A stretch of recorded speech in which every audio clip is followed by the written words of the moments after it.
Malapit na magkaibigan sina Fiang at Jazz. Sobrang kinabahan ako. Because I know her capabilities na hindi siya magpapatalo din, sobrang palaban. Oh, Fiang, sinabi mo sa akin noon na nawalan ka ng respeto. Totoo ba? Hindi ka lang marunong rumespeto? Kasi kung iisipin mo, pagrespeto ba yung pagsisigaw sa hapagkainan? O pagsasalita ng bad words na naririnig ng mga ibang kabataan? Sabi mo, pagiging palamura. Sino bang mas ate sa atin ang nagbabad finger sa harap ng camera? Aba, Fiang, sino bang may maliligaw sa ating dalawa na nag-aantay sa labas pero ikaw, 1, 2, 3, kinakapitan, sila na nga yung lumalayo sa'yo, di ba? Pero bakit mo pinipilit yung sarili mo? Oops! You disrespect him. Na, you will never gain my respect. Di ko nga alam ba't kita tinatawag na ate. Hindi nga kita kaano-ano at hindi ka naman karespeto. Sa ginagawa mo, hindi nga dapat just ang pangalan mo. Alam mo, dapat pangalan mo, attention seeker. Alam mo, Jazz, tatanggalin ko na yung ate Nalilito ako kung ano ba talagang pakay mo. Nag-iinarte ka pa gusto mo din naman talaga na nilalandi ka. Para kang linta, napakalat-kalat, kaya ka niloloko. Oh, nagtataka ka pa. Bakit ka niloloko ng ex mo? Ganyan pala ang ugali mo.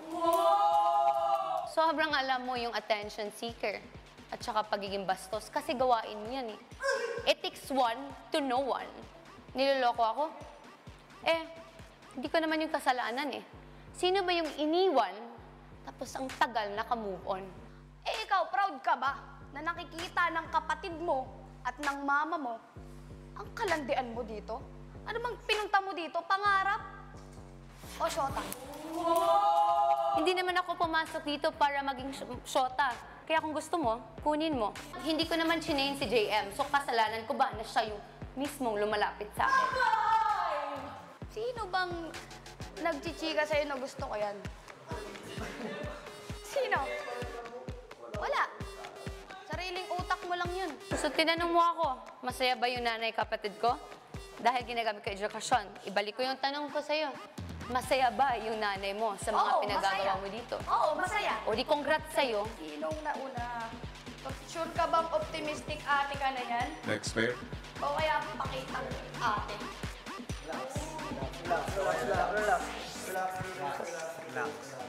Wala naman ho sa pagtulong ko kay Jess yung naging batuhan ho na grabe na talaga Alam mo, Jazz, tatanggalin ko na yung ate Nalilito ako kung ano ba talagang pakay mo. Nag-iinarte ka pa gusto mo din naman talaga na nilalandi ka. Para kang linta, napakalat-kalat, kaya ka niloloko. Oh, nagtataka ka pa. Bakit ka niloloko ng ex mo? Ganyan pala ang ugali mo. Sobrang alam mo yung attention seeker at saka pagiging bastos kasi gawain mo yan eh. It takes one to know one. Niloloko ako? Hindi ko naman yung kasalanan eh. Sino ba yung iniwan tapos ang tagal naka-move on? Ikaw, proud ka ba na nakikita ng kapatid mo at ng mama mo ang kalandian mo dito? Ano bang pinunta mo dito? Pangarap? O syota? Hindi naman ako pumasok dito para maging syota. Kaya kung gusto mo, kunin mo. Hindi ko naman chinain si JM, so kasalanan ko ba na siya yung mismong lumalapit sa akin? Sino bang nagchichika sa'yo na gusto ko yan? Sino? Wala. Sariling utak mo lang yun. So tinanong mo ako, masaya ba yung nanay kapatid ko? Dahil ginagamit ko edukasyon, ibalik ko yung tanong ko sa'yo. Masaya ba yung nanay mo sa mga pinagagawa mo dito? Oo, masaya. O di congrats sa'yo. Sinong nauna? Sure ka bang optimistic ate ka na yan? Next pair. O kaya pakita ate? Relax.